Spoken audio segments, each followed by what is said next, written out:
And we're back. We're back. Yes, welcome back to the Puma Podcast. I'm Puma. And I'm Tory. And we are super glad that you joined us today.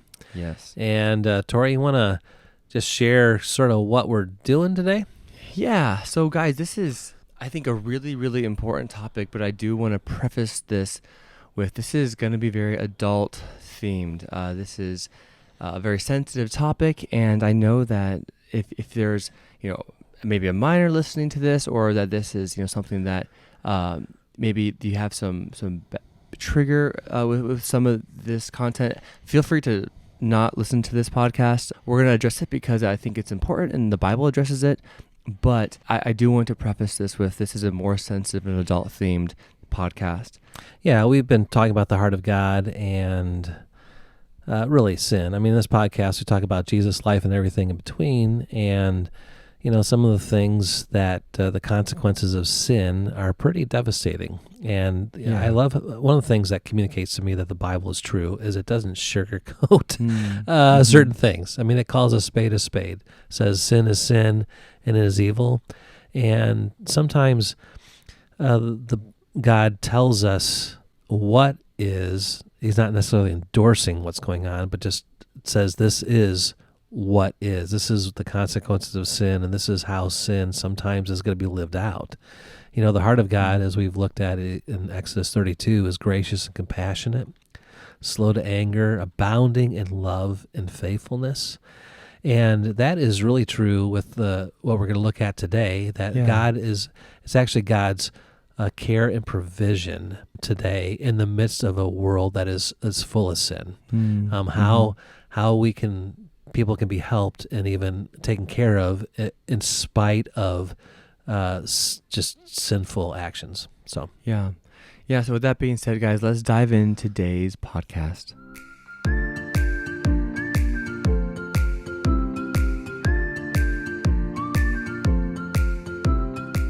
All right, Puma. So we're going to address this topic through a story. So a few weeks ago, maybe a month or two ago, I had a conversation with a person, and this lady was very anti-God of the Bible, and kind of a feminist. And I was talking with her, and she really had some very strong opinions and said the God of the Old Testament, in particular, the God of the Old Testament is, a misogynistic, which is not true. But she basically just came out and said that the God of the Old Testament is an evil man who hates women, and I can prove it.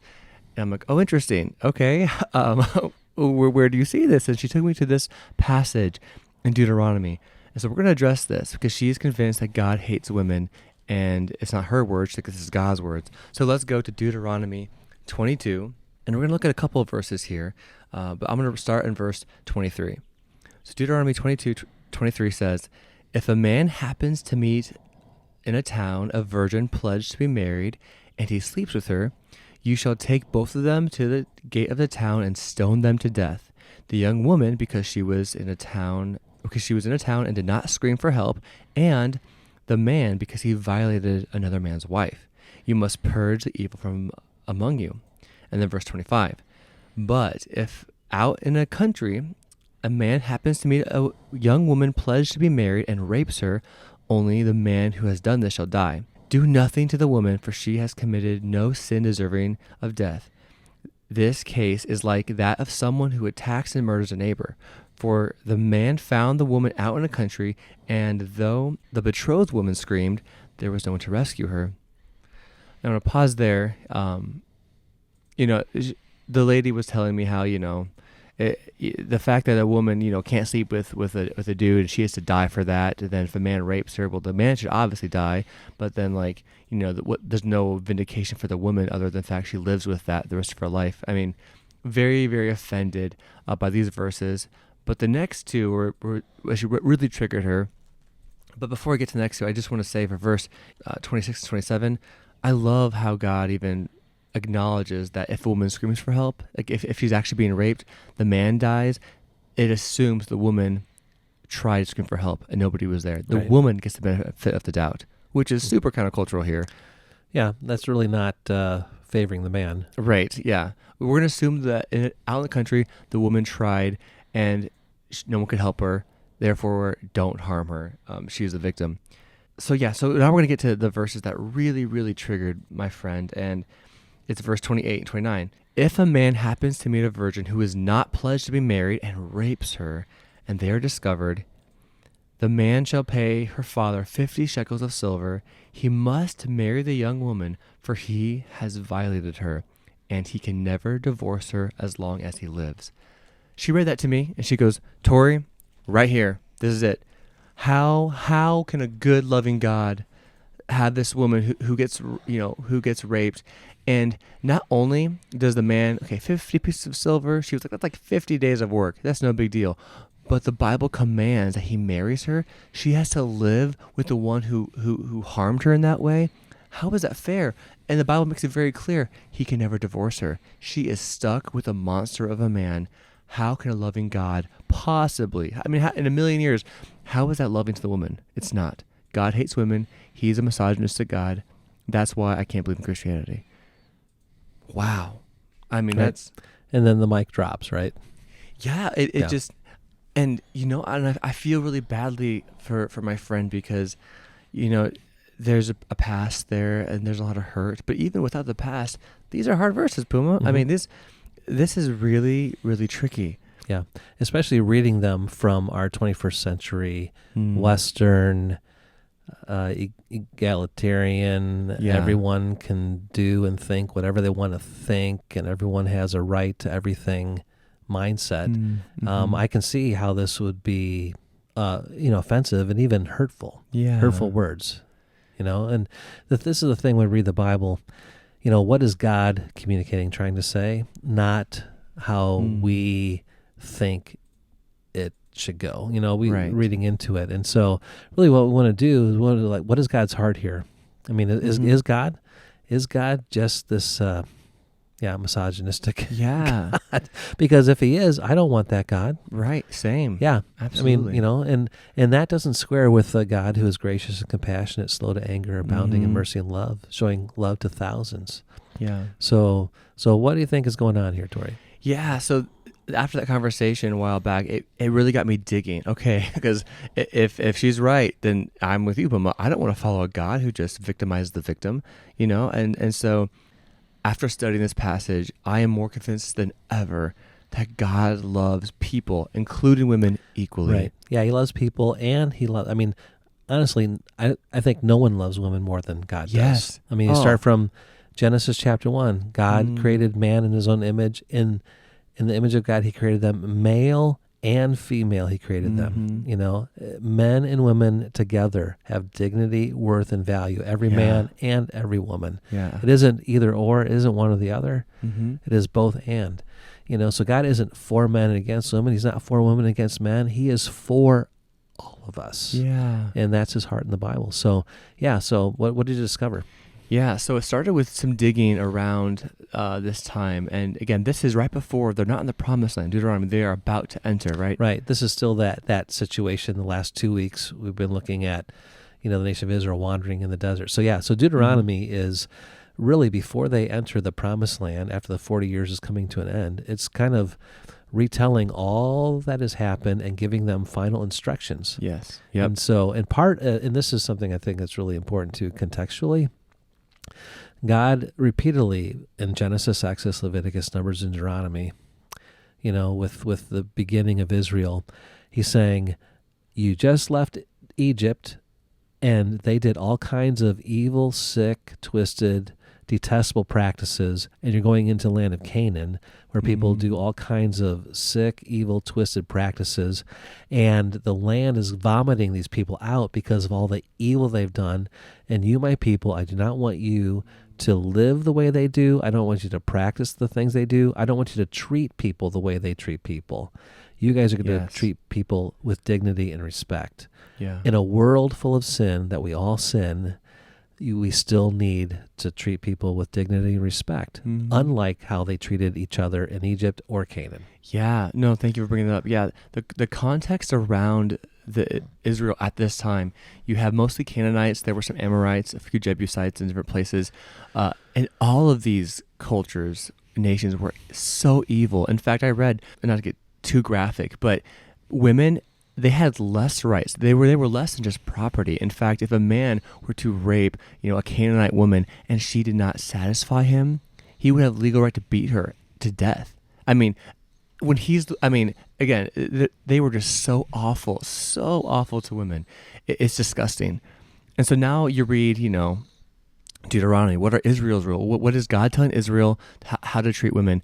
Now, it's not nearly as bad as the Canaanite surrounding places at all, but it still sounds a little fishy, okay? So yeah, a man rapes a girl. And God here is not condoning rape. Yes. He's just saying the reality of sin is that people sin and men sin, and men sin in this way. Right. And but how do we live in spite of that? Correct. Right. Yeah. And then a few verses before that I read at the beginning, right? If a man rapes a woman, he's to die, right? I mean, God is not at all for molesting and taking advantage of people at all. And this is what I love. This is what I so love about the God of the Old Testament, right? Look what he says. And the more I dug into this, the more amazing it was. If a man wrongs a woman this way, if he molests her, if he rapes her, he has to pay, okay, sure, a small dowry, 50 shekels of silver, but then he has to marry her. And that's huge. That is so huge. In Jewish culture, to be a virgin was so special. It was almost as if I'm not a virgin, I can't marry you. They could not marry someone who wasn't a virgin. And so when the man takes that wrongfully, when the man who is completely in sin takes that from someone, he has to marry her. This is what that means. If a woman was not a virgin, and that was known, not only was she shamed by her community, she couldn't get a job anywhere. Nobody would marry someone who wasn't a virgin. Meaning, if she doesn't get married, she's on her own. And if she can't get a job because, she's that promiscuous woman, she's that woman, no one's ever going to marry her, then the only job she could get would be a prostitute. Yeah, see, we really have a hard time understanding this whole idea of shame, a shame culture, because we are a shameless culture here in the West. Yeah, we have no shame.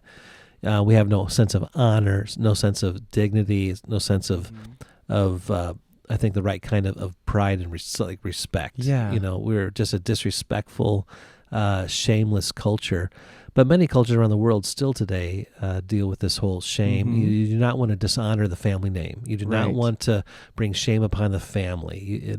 And that was very true back then. In a sense, your honor was more valuable than gold and silver. Yeah. To have an honorable name was of a higher value than monetary wealth. Yeah. Proverbs says that verbatim. Yes. Yeah.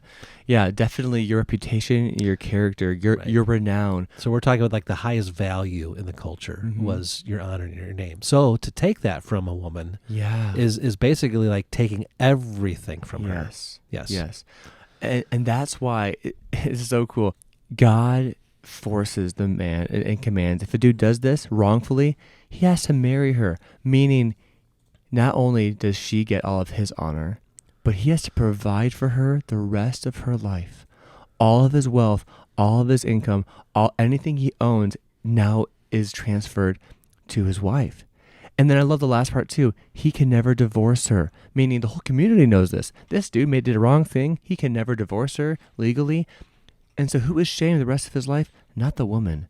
The man is shamed the rest of his life and is held to a standard. I did a bad thing. I have to marry her, and I'm going to provide for her the rest of my life. And oftentimes men died before the women did. Lots of widows, a hard culture, but again, very rough. There was no Walmart.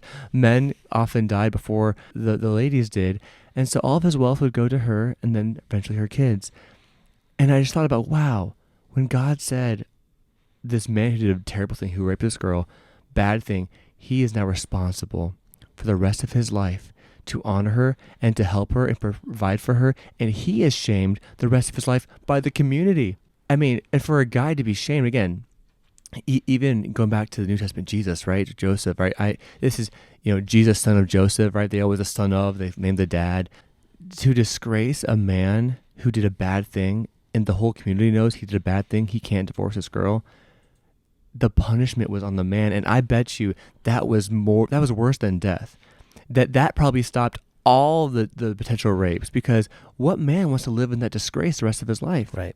See, as Moses is writing this down, as God is giving it to him, this is more of writing this down. Here's what to do, but this is also to be a deterrent. See, you do not want, you do not want this, men, so don't take advantage of women. Yeah. I mean, this is God really saying, hey, this is what happens if this happens, and you don't want this. Yeah. So this is a deterrent for guys that might think, I'm just going to do my own thing. Right. Yeah. In a shame culture, to be dishonored was worse than death. And so I now that I know that context, man, I love how much God loves and protects women. This was for their benefit, because nobody would marry a disgraced, non-virgin woman. But if a man violates her, he is so responsible, and for the rest of his life, he'll provide for her, and she gets his honor, he gets the shame. It just elevates women at a place of protection, and I love that. That's the heart of God. That's the heart of God. God is not saying, okay, you're stuck with the one who victimized you and used you. No, he's saying the one who did that is responsible, and he's going to pay for it until he dies. Mm-hmm. I think that's awesome. I think that's so cool. And so Puma, after hearing all this, what's a good application question for us? Because we see the heart of God, right? He loves everyone. He especially loves those who were misused. And yeah, people are sinful. Men and women have done terrible things. But in terms of sexual assault, men are maybe higher on the list of that. So God wrote this down for Israel before they entered the promised land. Right. Good. Well, because this is what they're going to experience. This is how, the Canaanites did far worse than this. Oh, right. Yeah, they were disgusting. Yeah. So as far as like a, applicational question for us today, when we think about caring for people around us, I mean, and how God cares for people around us, do we value and have dignity for people and the desire, people to be taken care of and God's best for them? Or do we accuse God of being unjust because of the situations, that people are in? Because if God cared about people back then, like those that were victims, do you think he has the same heart for us today? I mean, there's a lot of us today that are unjustly victims, and I mean, I have stories of people that I know that God has created something beautiful out of something very, very, very ugly, but is this the God, do we want to run to God or run from him when injustice occurs? Is he a God who cares about the injustices around us? Right. Yeah. Yeah. Yeah. God's heart is not just he is sensitive. I mean, he cares about the emotional hurt and baggage of people, especially women, when this terrible thing happens. And he is not a God who is just rules. He really has a heart. He really understands and wants to protect and provide for his people. I think that's a great application question that, do we value people the way God does? Right. Yeah. And a really question for men, I mean, do we care about women the way God cares about women? Yeah. Especially in a culture today that says we can think and say and do whatever we want. Yeah. I mean, if this is how God wants to care for all people, do we want the heart of God as men? And I think men today need to step up. I think the culture is pushing men to step down, but God's saying, men, you need to step up. Yeah.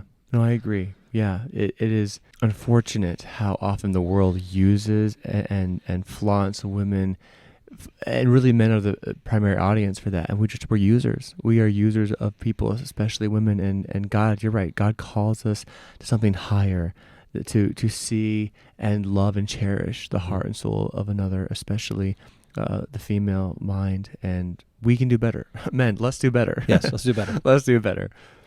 Well, thank you guys for joining on this podcast. I know it was a little more sensitive and a little more personal, but I do appreciate you guys following with us. And if you have any questions, please, as always, reach out to us at thepumapodcast@gmail.com. We would love to touch base with you guys. And we'll see you next week, Fridays at 10:10. Till next time. Bye-bye. Bye.